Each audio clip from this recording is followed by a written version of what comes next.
banking network. This gave the order the means to carry out its plans and to multiply its influence. That's Nesta Webster World Revolution, page 20, and Kant Egan Caesar Corti, The Rise of the House of Rothschild, page 10.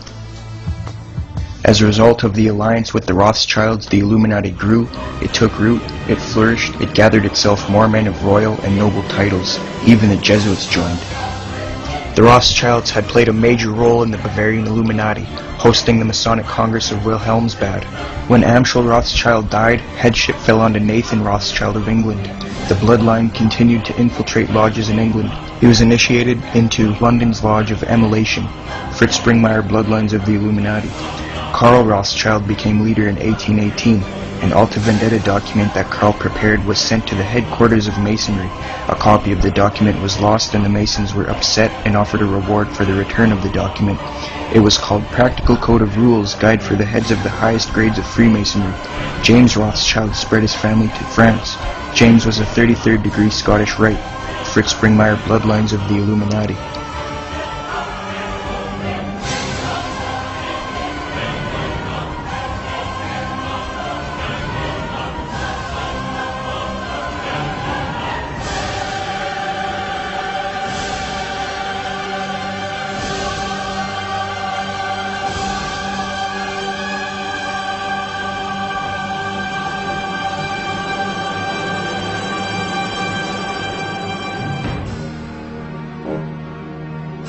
"13 years after the Illuminati supposedly stopped, Reverend G.W. Snyder wrote George Washington a letter, August 22, 1798. He says, quote, "A society of Freemasons that distinguished itself by the name of Illuminati, whose plan is to overthrow all government and religion. It might be within your power to prevent the horrid plan from corrupting these English lodges over which you preside." Unquote. Here's the original manuscript sources of George Washington's writings from the U.S. Government Printing Office. In response to Snyder's letter, Washington writes, quote, "I have heard much of the nefarious and dangerous plan and doctrines of the Illuminati. It is not my intention to doubt that the doctrine of the Illuminati and the principles of Jacobinism had not spread in the United States. On the contrary, no one is more truly satisfied of this fact than I am." So what he's saying is, you don't have to tell me about the Illuminati and what they're doing in New York. I already know. When he says he's satisfied, that does not mean he's happy about it. In that Old English context, it means he's convinced of it. So no one is more convinced than I am. Then he says, and I'm going to paraphrase for you because it's in Old English. He says, "The idea that I meant to convey was that I did not believe that the lodges of the Freemasons in this country had, as societies, endeavored to propagate the diabolical tenets of the first, the Illuminati, or the pernicious principles of the latter, the Jacobins, but that there are individuals in the Masonic order who may have done this." So he's saying that no whole lodge in America is involved in this as a whole society, but individuals in the lodges may be, or that the founder or instruments employed to found the democratic societies in the United States, later known as the Democratic Party, may have had these objects in mind, and actually had the separation of the people from their government in view is too evident to be questioned. So what he's saying is he knows of the Illuminati's plans, they are real, no whole lodge is involved in it in America yet, but individuals in the lodges probably are, and the Democratic Party was founded by a secret society of Masons that want to divide the people from their government, and it's too evident to be questioned. Joseph Willard, president of Harvard in 1812, said, quote, "There is sufficient evidence that a number of societies of the Illuminati have been established in this land. They are doubtless trying to secretly undermine all our ancient institutions, civil and sacred. The enemies of all order are seeking our ruin. Should they prevail, our independence would fall, of course. A republican government would be annihilated." The U.S. State Department began a close relationship with the Grand Orient of France in the late 1930s. Marshal Henry Philip Pétain was against Freemasonry. He closed down the Grand Orient in 1940. He then forced legislation demanding the disbanding of all secret societies. Masons were forced to either resign from their posts or from their lodges. Pétain was a traitor, and he was working with the German army, providing them with large food supplies and manufactured goods. Pétain had a total of 5,000 Masons arrested. He took the opportunity to confiscate the archives of the Freemasons, which were handed to the German government.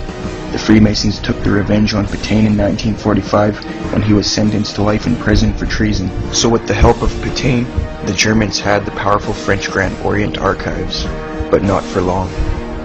After a grueling and bloody battle, the Soviets had their way with Germany, and in 1945 at Castle of Alten in Niederschleusen, the Red Army came across 25 large German railway cars containing the powerful French Grand Orient archives. The documents gave a comprehensive picture of the secret power wielded by international Freemasonry. The information in the documents contained important details about the Masonic conspiracy for a New World Order, One World Government with the West. With the aid of the secret Masonic archives, Stalin was able to blackmail several Western Masonic politicians who feared exposure. Even the pro-Masonic magazine, Freemasonry Today, Autumn 2001 edition, talks about the same thing. Quote, "On June 14, 1940, the German army entered Paris and on the same day took control of the buildings of the Grand Orient de France. At Rue Cadet, situated in the center of the city, German military intelligence officers also paid a visit to the homes of the Masons. On July 1, 1940, the German Foreign Minister Alfred Rosenberg informed Martin Bormann that, quote, the great treasures had been discovered in occupied Masonic premises. Teams were established to seize documents relating to the workings of the Grand Orient, the largest organized body of French Freemasonry. They seized valuable historical documents specifically targeting files covering the Grand Orient's external relations from the middle of the 19th century. Stalin's victorious Red Army later transferred them to Moscow's Special Central State Archives, where their very existence remained a state secret. It was not until after the fall of the communist regime in 1990 that an American researcher, Kennedy Grimstead, revealed their existence. After prolonged negotiations, the archives were successfully returned to France. According to the Grand Orient's librarian, Pierre Molière, this was like Christmas many times over. Illuminized Masonic symbolism is all over America. On the back of the dollar bill on the left-hand side above the pyramid it says Annuit Coeptus, which means our enterprise is now a success, or a crowned success. So what enterprise does it mean? Well, Novus Ordo Seclorum near the bottom, Novus meaning new, Ordo is order, Seclorum is where we get our word secular, meaning the world. So it means new order of the world, simply New World Order. So what it's saying is the New World Order is now a crowned success. This was put on the dollar bill in 1934. 1934 is when the Federal Reserve took total control of the United States monetary system. The Fed is essentially controlled by two Illuminati bloodlines, the Rothschilds and the Rockefellers. President Franklin D. Roosevelt, a 32nd degree Scottish Rite Mason, placed the seal on the dollar bill. Roosevelt was also in the Order of the Nobles of the Mystic Shrine, known for its satanic rituals.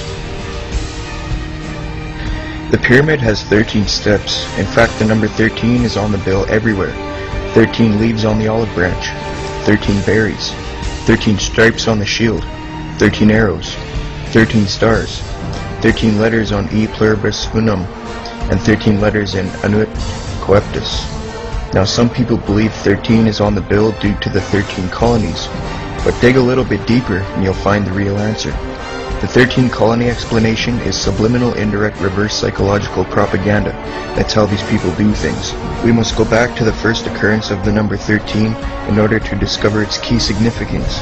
It occurs first in Genesis 14 verse 4. It says, 12 years they served Kedorlaomer, and in the 13th year they rebelled.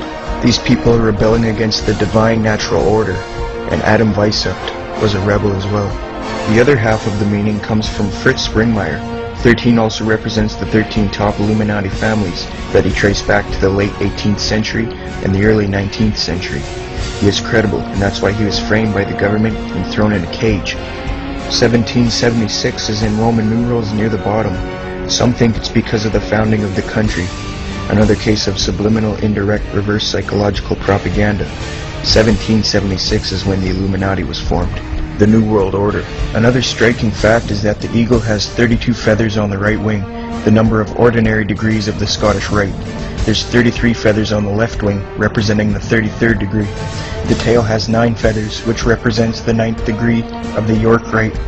The eagle itself is a prominent icon in Masonry, extensively used in the Scottish Rite.